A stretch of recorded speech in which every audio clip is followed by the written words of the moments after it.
Your faith has the power to move mountains. Discover how a journey of redemption can transform even the most forgotten hearts. Read to the end and renew your hope. The Forgotten Chosen One. Mark looked out the window of the small room. The rain was pounding hard, echoing in the silence of the dark room. It wasn't just a storm out there. Inside him, a storm of doubt for years. He used to be a man of unwavering faith, pastor of a vibrant community. But everything changed when tragedy struck his family. The loss of their young daughter, Anna, in a car accident, shook their foundations. Pain made heaven seem empty and God distant. The Bible, which had once been a source of strength, was now covered with dust on the shelf. "Where are you, sir?" murmured, without waiting for an answer. A soft knock on the door jolted him out of his thoughts. It was Laura, his wife. His tired face still bore traces of the strong woman he had known years ago. She was holding a letter in her hands, and this came to you. I have no sender. He opened the envelope, his heart racing. Inside was a simple sheet with a single handwritten sentence, and Mark.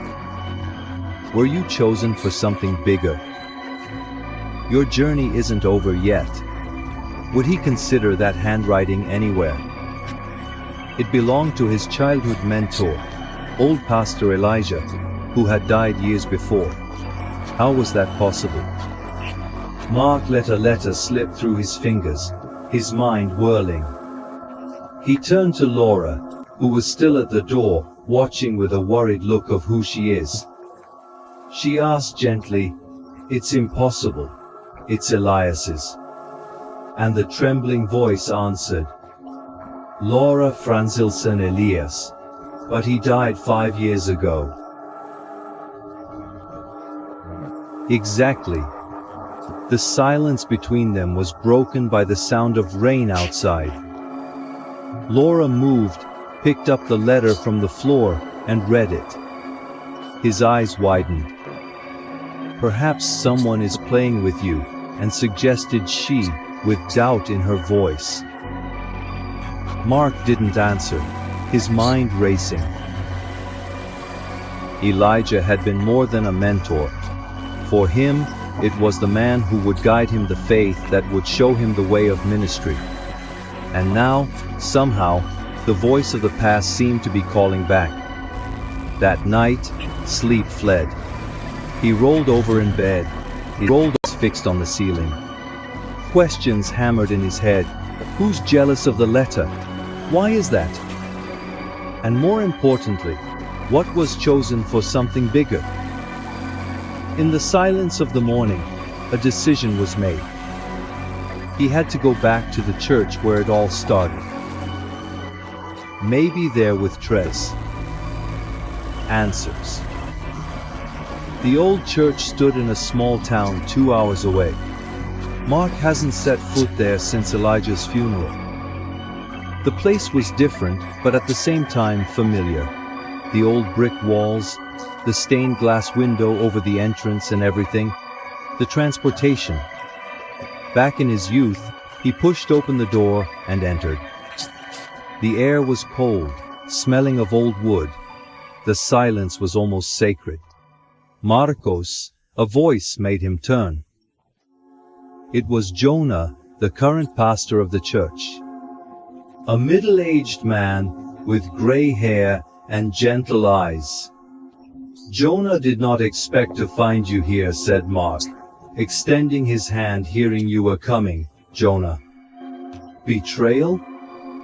News travels fast. Mark raised an eyebrow. "What do you mean?"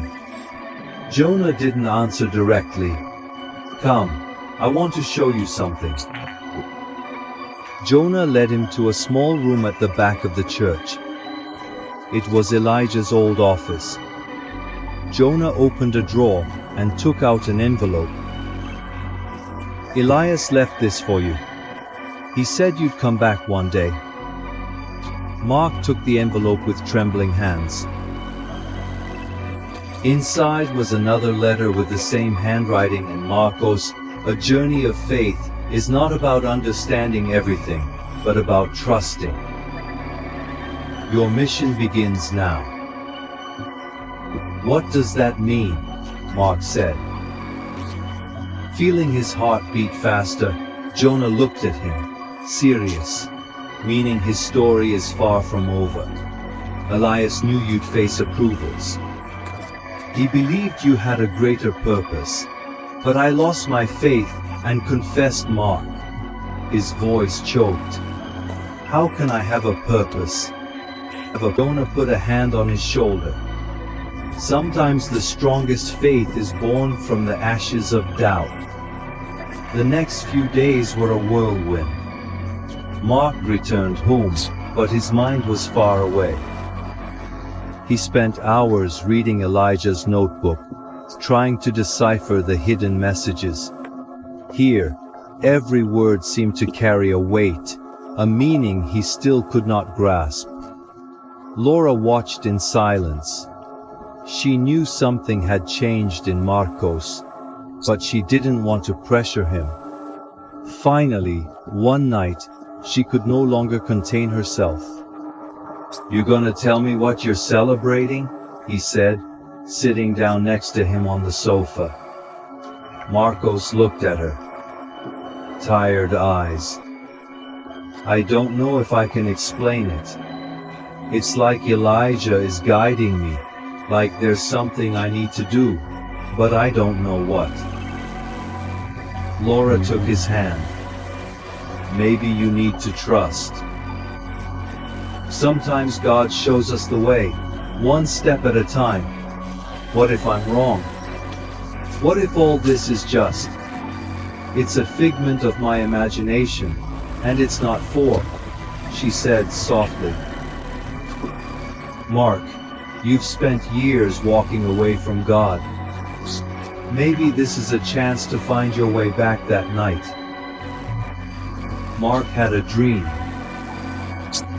He was back in the church of his youth, but everything was dark. Suddenly a light appeared, and he saw Elijah standing before the altar.